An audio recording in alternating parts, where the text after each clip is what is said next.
Hi friends, welcome back to our channel. అమ్మ భక్తులందరికీ నమస్కారం అండి. అమ్మదేవులందరూ బాగుండాలని మనస్ఫూర్తిగా కోరుకుంటూ ఈ వీడియో స్టార్ట్ చేస్తున్నాను. ఈరోజు చైత్ర మాస బుధవారం, ఎంతో పవిత్రమైన రోజు. ఈరోజు ఏమిటి అంటే శ్రీ లక్ష్మీ పంచమి కథ. ఎంతో పవిత్రమైన రోజు. ఈ పవిత్రమైన రోజున ఈ అమ్మవారి కథ విన్నవారికి సిరి సంపదలు కలుగును. గొడ్లగోబ లక్ష్మీదేవికి వాహనం ఎలా అయింది? మనం లక్ష్మీదేవి చిత్రపటాన్ని చూసినప్పుడు ఆమెకు గొడ్లగోబ వాహనంగా ఉండడాన్ని చూస్తుంటాం. లక్ష్మీదేవికి గొడ్లగోబ ఎలా వాహనం అయ్యింది అనే ప్రశ్న మనల్ని పట్టి పీడిస్తుంది. దానికి సమాధానంగా పురాణాల్లో ఓ కథ కనపడుతుంది. ఒకప్పుడు కౌశికుడు అనే ఒక గొప్ప విష్ణు భక్తుడు ఉండేవాడు. అతడు గొప్ప సంగీత విద్వాంసుడు. సుమధురమైన తన గానమధురంతో మహావిష్ణువుని ప్రసన్నం చేసుకున్నాడు. స్థూల శరీరాన్ని విడిన తరువాత విష్ణులోకాన్ని చేరుకున్నాడు. శ్రీవారి తన ప్రియ భక్తుని స్వాగతించి అతన్ని గౌరవార్థం అంతరంగిక సంగీత సభ ఒకటి ఏర్పాటు చేశాడు. ఆ సభలో దేవర్షి నారదునికి ప్రవేశం లభించలేదు. తుంబరునికి సకల మర్యాదలతో స్వాగతం చెప్పారు. తనకు ప్రవేశం లేకపోవడం అటుయించి తన ప్రతినిధి అయిన తుంబరునకు స్వాగత సత్కారాలు లభించడం చూచిన నారదుడు మొండిపడ్డాడు. అయినా తమాయించుకొని లక్ష్మీదేవి మందిరంలో నుంచి లోనికి పోవడానికి ప్రయత్నించాడు. అక్కడ కూడా ఆ దేవి చెలికత్తెలు అడ్డుపెట్టారు. దానితో నారదుడు ఆ మహాలక్ష్మిని శపించాడు. అది తెలిసిన వెంటనే లక్ష్మీనారాయణులు నారదుని ముందు ప్రత్యక్షమయ్యారు. తమను మున్నించమని వేడుకున్నారు. అప్పటికి నారదుని కోసం శాంతించింది. తన తొందరపాటున పశ్చాత్తాపం మొదలయ్యింది. శరీరమంతా చెమటలు పట్టాయి. కిలిరిగి వాత పెట్టడం బాగా తెలిసిన నారాయణుడు చేసిన దానికి సిగ్గుపడుతున్న నారదుని చూచి అన్నాడు, నారదా, నీ కోప కారణం నాకు తెలియదు. నిజానికి భక్తి జ్ఞానములందు శీల వర్తములందు తుంబరుడు నీకున్న ఒకటి కాదు, గర్విష్ట కాడు. కవట భక్తిని ప్రదర్శించి వారెన్ని తీర్థాలు సేవించినప్పటికీ వ్యర్థం. భక్తి శ్రద్ధలతో నన్ను కొలుచు వారులకు అవశ్యం పౌరుషుడైన సంగీతం చేత నన్ను చేరవచ్చో అని చాటి చెప్పుటికే కౌశిక తుంబరులను నేను సత్కరించాను. నీ శాపానికేమీ బాధపడడం లేదు. లోకహితమే జరుగుతుంది, చింతించవద్దు. నారదునికి అప్పటికి జ్ఞానోదయమయ్యింది. ఓ దేవా దేవా, నా తప్పులను క్షమించుము.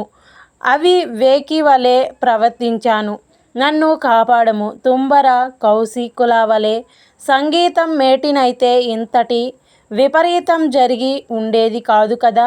అటు కట్టెలు తెచ్చుకొని ప్రవహిస్తున్న కన్నీటి వరద మధ్య నారదుడు నారాయణుని పాదాల మీద పడ్డాడు. భక్తిని పశ్చాత్తాపం భగవంతుని హృదయాన్ని కరిగించింది. తన దివ్య హస్తాలతో నారదుని పైకి లేపాడు. ధైర్యం చెప్పాడు. సంగీతం నేర్చుకోవాలన్న కుతూహలం నిజంగా ఉంటే తాను చెప్పినట్లు చేయమన్నాడు.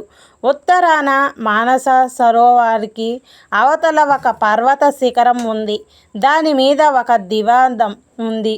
ఆ ఉలుకుపతికి శుశ్రూష చేసి సంగీతంలో మేటివి కమ్మని దీవించాడు. శ్రీమన్నారాయణునికి కృతజ్ఞతలు ప్రకటిస్తూ చేతులు జోడించిన నారదుడు సెలవిచ్చుకున్నాడు. వెంటనే మనోవేగంతో మానస సరోవరం చేరుకున్నాడు. కమ్మని సంగీతం అనిష్టంగా వినిపిస్తుంది. తెరలు తెరలుగా వస్తున్న ఆ జ్ఞానమధురాన్ని పట్టుకొని ఆవిలిగిరి శిఖరం చేరాడు. గంధర్వ, కిన్నెర, కింపు పురుష అప్సరసులందరూ అక్కడ సంగీత భాసం చేసుకున్నారు.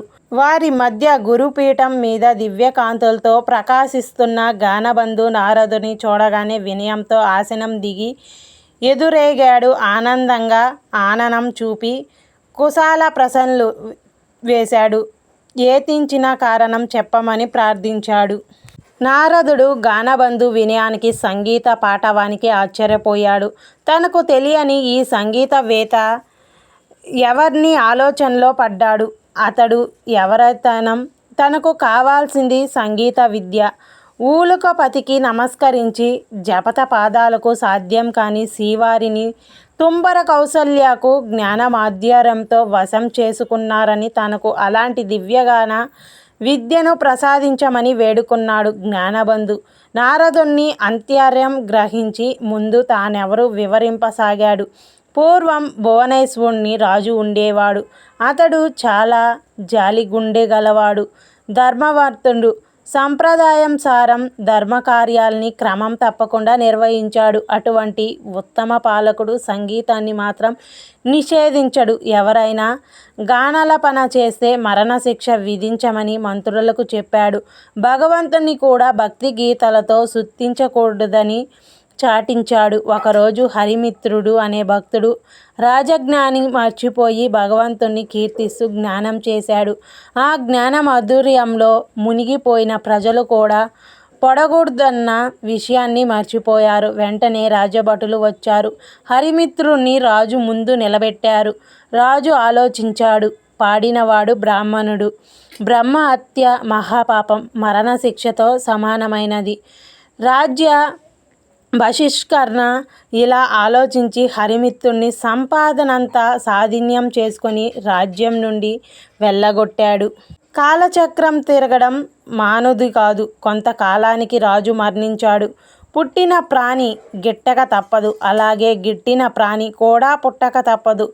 నరుడుకు మరణించిన రాజు గుడ్లగూబగా జన్మించాడు. దివ్య జన్మ కాబట్టి రాత్రులంతే ఆహారం సంపాదించుకోవాలి.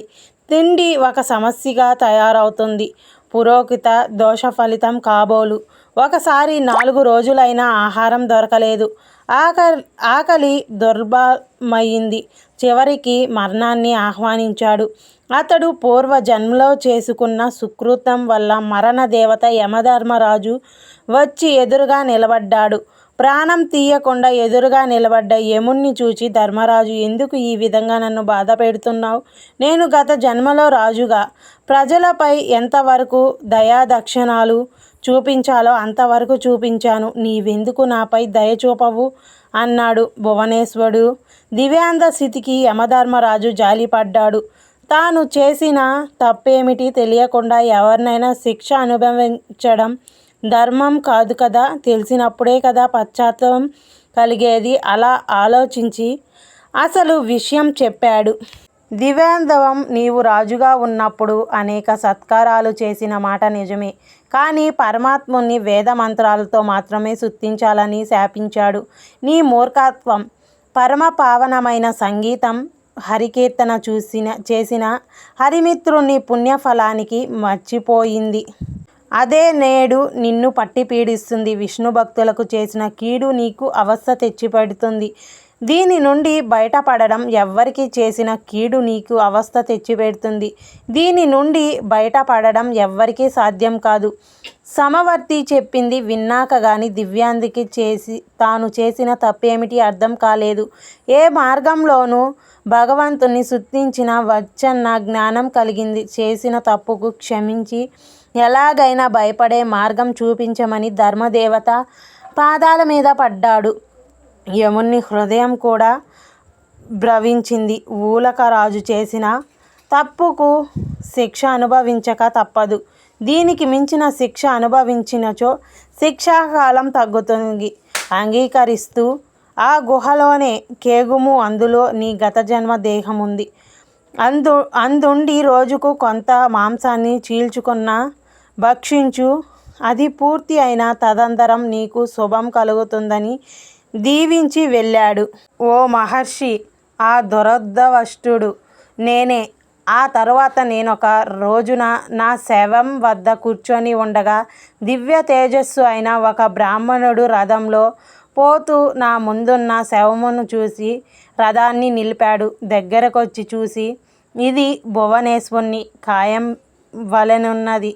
ఇందేలా వడియున్నది. దీనిని పక్షి భక్షించటమే అంటూ ఆశ్చర్యాన్ని ప్రకటించాడు. అప్పటికి నేను ఆ విప్రుని గుర్తించాను. అతను నా చేత బహిష్కరించబడిన హరిమిత్రుడు. వెంటనే అతని పాదాలపై పడి ప్రార్థించాను. తప్పుకు క్షమించమని అడిగాడు. దుఃఖ ప్రశస్సులు నేల రాలుతుండగా యమధర్మరాజు తెలియ చెప్పిన విషయమంతా వివరించాడు. హరిమిత్రుడిది విని చలించపోయాడు. తన అంతరంగా వివరించాను. ఇలా పలికాడు. నీ బాధలు చూస్తుంటే నాకెంత విచారం కలిగింది. నీవు నా ఎడల చూసిన కాఠిన్యం నేనే ఆ రోజున మరిచాను. నీవు అనుభవించిన బాధలు ఇక చాలు. ఈ క్షణం నుండి నీకు బాధ అన్నది లేకుండా గనుక గొప్ప సంగీత విద్వానుడిని లోకంలో ఉత్తమ సంగీత విద్యను బోధింపు కాక అంటూ అతడు నా కృతజ్ఞతను స్వీకరించి వైకుంఠానికేగాడు. వాని దీనులు ఫలించి నేనెట్లా ఉన్నాను అంటూ గానందు తన కథనంతా వివరించాడు. ఆ తరువాత నారదుడు జ్ఞానబంధు విద్యాంసుని శిష్యుడయ్యాడు. తొలి రోజునే సంగీతం ఎలా నేర్చుకోవాలో అనే విషయం మీద పాఠం చెప్పాడు. సంగీతం ఒక దివ్యకళ అన్నాడు. తపంతో కానీ తామసంతో కానీ అది పడ్డబడుతుందన్నాడని కళ కోసం జీవితాన్ని అర్పించాలి అన్నాడు. కష్టపడి నిరంతరం సాధన చేస్తే ఎవరైనా అపురూపమైన ఈ కళలో ఆధిక్యం సాధించవచ్చన్నాడు. గౌరవభావం మొహంలో ఉట్టి పడుతుండగా వినయంగా తల వంచుకొని అలంకరించాడు నారదుడు. ఆ సాధన ఇలా 1000 ఏళ్ళు గడిచాయి. కఠోరమైన దీక్షతో నారదుడు 3,60,000 6 రాగాలలో నుంచి ప్రావీణ్యం గడిచాడు. సహా పాఠాలంతా పాగేడుస్తుంటే సంగీతంలో ఇక తనకు తిరుగులేదని గర్వంతో ఉబ్బిపోయాడు. అమిత ఆనందంతో గురువును చేరి కృతజ్ఞతలు చెల్లించాడు. గురుదీక్షను చెల్లిస్తాను, ఏమి కావాలో సెలవివ్వమన్నాడు. ఎంతటి కోరిక సంసప్సయుప్ప వద్దన్నాడు.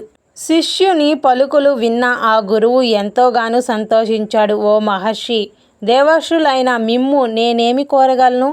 దివ్యాంతమునకు వలసిన అవసరంలేమి ఉంటాయి? శిష్యుడైన నందున ఏదో ఒకటి కోరుకొనకు తప్పదు.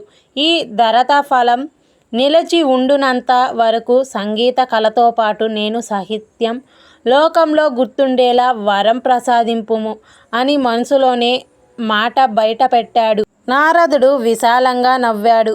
గురువయ్యా, ఇది మరి చిన్న కోరిక. నీ చిరు కోరిక మీకున్న సంగీతం పాండిత్యం తీర్చగలదు.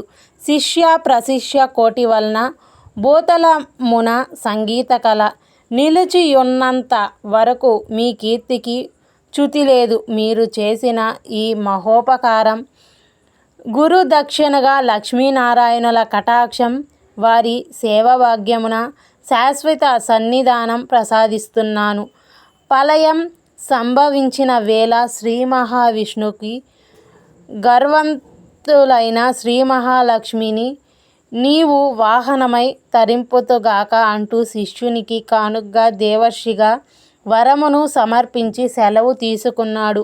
ఆ విధంగా గానబంధు అనే గొడ్లగూబ లక్ష్మీదేవికి వాహనమైంది. ఈ ఛానల్ని ఫస్ట్ టైం చూస్తున్నట్లయితే లైక్ చేయండి, సబ్స్క్రైబ్ చేయండి, మరొకరికి షేర్ చేయండి. మరొక కథ మీ ముందుంటాను. Bye friends.